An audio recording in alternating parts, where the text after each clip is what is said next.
फिर आपका UNSC United nation SC, तो ये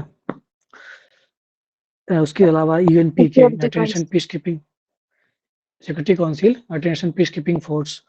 तो ये आप देखेंगे तो कुछ-कुछ इम्पोर्टेंट ऐसा जो संस्था रहा है, वो चर्चा में भी रहा है। सिलेबस में देखिए कुछ-कुछ हमने, जैसे ये आईसीसी, ये भी बहुत इम्पोर्टेंट चर्चा में रहा है। तो शॉर्ट क्वेश्चन में भी आ सकता है, समान तौर पे सब शॉर्ट क्वेश्चन में ही आएगा। ICC versus ICJ, international criminal court और इंटरनेशनल कोर्ट ऑफ जस्टिस। बाकी ये सब तो चर्चा हमेशा रहता है, BRICS, SCO, ASEAN, SAARC, BIMSTEC, G7, G20, Quad, AUKUS. तो उसमें हम लोग ये देखेंगे कि कौन-कौन बहुत ज़्यादा महत्वपूर्ण है और जिसको काम करके जाने की ज़रूरत है। और कुछ ऐसे भी रहे हैं न्यूज़ में, जैसे ये है IPEF, Indo Pacific economic framework for prosperity. ये भी बहुत चर्चा में रहा, बहुत अधिक चर्चा में रहा है।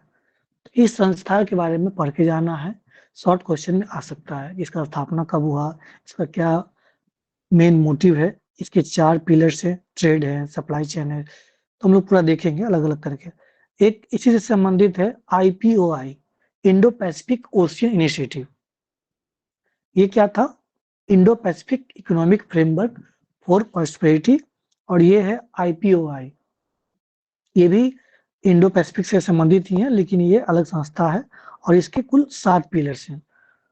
तो ऐसा ना हो कि शॉर्ट क्वेश्चन आए और उससे आप वाकिफ ही नहीं है, क्योंकि ऐसा है उसमें कि कंपल्सरी है, उसमें तो ऑप्शन भी नहीं है और या अन्यथा वाला कि कोई और क्वेश्चन अटेम्प्ट कर लें, वहाँ पे तो आपको लिखना ही पड़ेगा।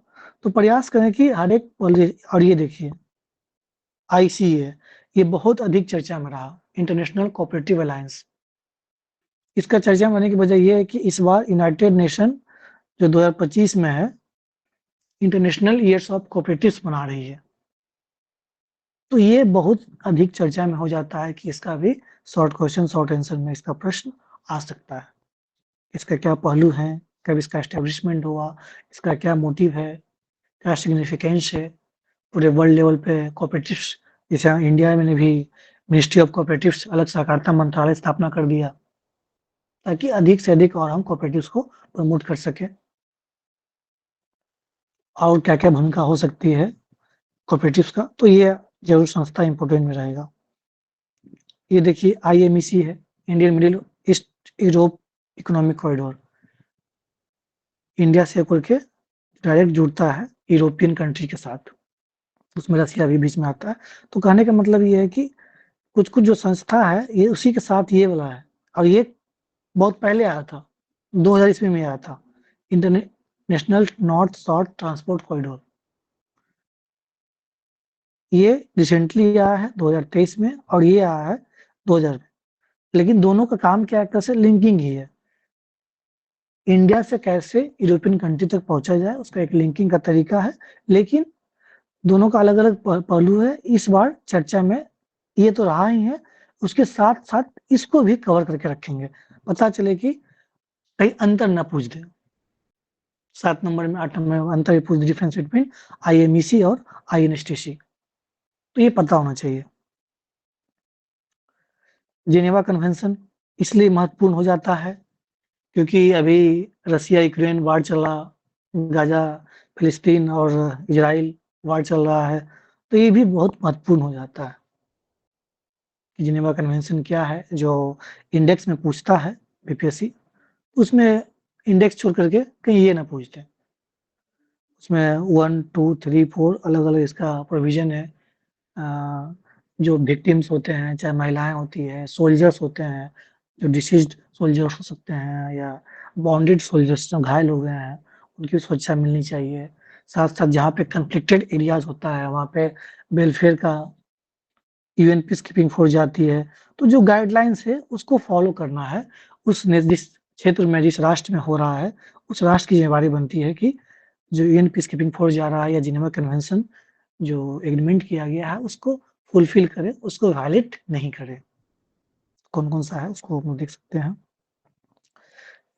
ये एक इम्पोर्टेंट संस्था है WSIS, world summit on information society, ये इंटरनेशनल टेलीकम्युनिकेशन यूनियन जारी करता है। ये रिपोर्ट में भी आप यूज़ कर सकते हैं।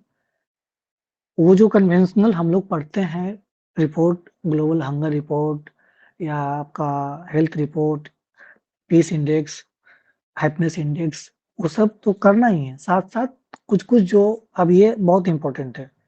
अभी दुनिया जो है आईसीटी का दुनिया है, इंफॉर्मेशन एंड कम्युनिकेशन टेक्नोलॉजी का, तो इस संस्था का इम्पोर्टेंस बढ़ जाता है।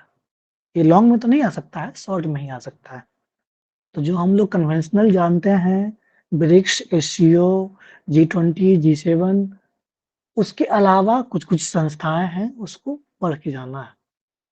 क्योंकि जिस तरीके से रैंडमली बीपीएससी 70s में पीटी में ईज़ी कर दिया, कहीं ऐसा ना हो कि मेंस में सीधे एकदम अपना अपर लेवल पे चला जाए। अब पता चले कि आप उससे वाकिफ़ ही नहीं हैं। अब वाकिफ़ नहीं है तो आप कुछ नहीं लिख पाएँगे, ब्लैंक हो जाएगा। ब्लैंक वाली कंडीशन नहीं होनी चाहिए। एटलीस्ट थोड़ा-थोड़ा पढ़ के जाएँगे। ये बायलैटरलिज़्म का भी है। तो कहने का मतलब है कि आपका जो संस्था है, उसमें से कुछ-कुछ जो है ज़रूर वर्कआउट करके जाएँगे। एक आपका यूनाइटेड नेशन का जो इम्पोर्टेंट है यूएनजीए, दूसरा यूएनएससी और ये तीसरा UNPK, peace keeping, security council, general assembly. इधर आएँगे, यहाँ एक ये संस्था भी इम्पोर्टेंट हो जाती है, G4 नेशन वर्सेस यूएफसी। ये G4 नेशन क्या है? ब्राज़ील, जर्मनी, इंडिया, जापान, ये चारों का एक संगठन है और ये माँग करती है कि हमें यूनाइटेड नेशन सिक्योरिटी काउंसिल में परमानेंट मेंबर दिया जाए और साथ-साथ अगर वीटो का पावर है तो वीटो का पावर भी बढ़ाया जाए आबादी के हिसाब से। और ये है उसके अगेंस्ट में यूनाइटिंग फॉर कंसेंसस, इसको हम लोग कॉफ़ी क्लब्स के नाम से भी जानते हैं। और इसमें कुल 12 मेंबर हैं, कुछ एग्ज़ाम्पल अर्जेंटीना, कनाडा। ये विरोध करती है कि यूएनएससी का एक्सपेंशन नहीं किया जाए। जैसे चल रहा है वैसे चलना जाए। वीटो पावर जो 5 कंट्री के पास है, वही कंट्री के पास रहे। तो ये अगेंस्ट में, तो इसलिए इसको भी रिलेवेंट हो जाता है, ये इम्पोर्टेंट हो जाता है। तो ये 3 क्या नाम बोले सर? फिर यूएनजीए के बोल बारे में, दीजिएगा, नाम क्या बोला? G4 नेशन और दूसरा है यूएफसी, यूनाइटिंग फॉर कंसेंसस, उसको हम लोग कॉफ़ी क्लब के नाम से भी जानते हैं। तो ये इम्पोर्टेंट हो जाता है, इसको आप ज़रूर ध्यान रखेंगे। जब ये यूनाइटेड नेशन चारों का नेशन संस्था का में विरोध करती है। नहीं, ये 4 नेशन कहती है कि हमें रखा जाए यूनाइटेड नेशन सिक्योरिटी काउंसिल में परमानेंट मेंबरशिप के रूप में।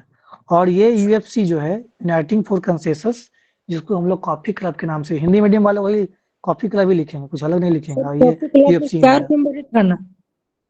नहीं 12 मेंबर है। अच्छा, पहले 4 था, अर्जेंटीना, इटली और ये कुल साउथ 12, कोरिया। उसको हम लोग कॉफ़ी क्लब को ही बोलते हैं यूएफसी, ठीक है? Uniting for consensus. ये लोग अगेंस्ट में है कि ये 4 जो नेशन है, ब्राज़ील, जर्मनी, इंडिया, जापान, इसको जगह नहीं मिले यूनाइटेड नेशन सिक्योरिटी काउंसिल में परमानेंट मेंबर के रूप में। सब जगह मिला हुआ है ही, यूएफसी में लेकिन कौन से देश है सर? कुल 12 देश है, इसमें अर्जेंटीना है, कनाडा है, तुर्की, स्पेन है, जो विरोध करता है। हाँ, ठीक है? तो ये आपका 4 संस्था चर्चा में रहा है, बाकी तो और भी चर्चे में रहे हैं, लेकिन ये चारों ज़रूर इसको अच्छे से कंप्लीट करेंगे। ये अगर आप जो नोट्स बनाए होंगे आईआर का, उसमें अगर ये सब ऐड नहीं है, तो आज जाकर के ऐड करेंगे, ठीक है? बाकी हम कुछ दिखाएँगे भी। सो ये देखिए, ICC versus ICJ, international criminal court और इंटरनेशनल कोर्ट ऑफ जस्टिस।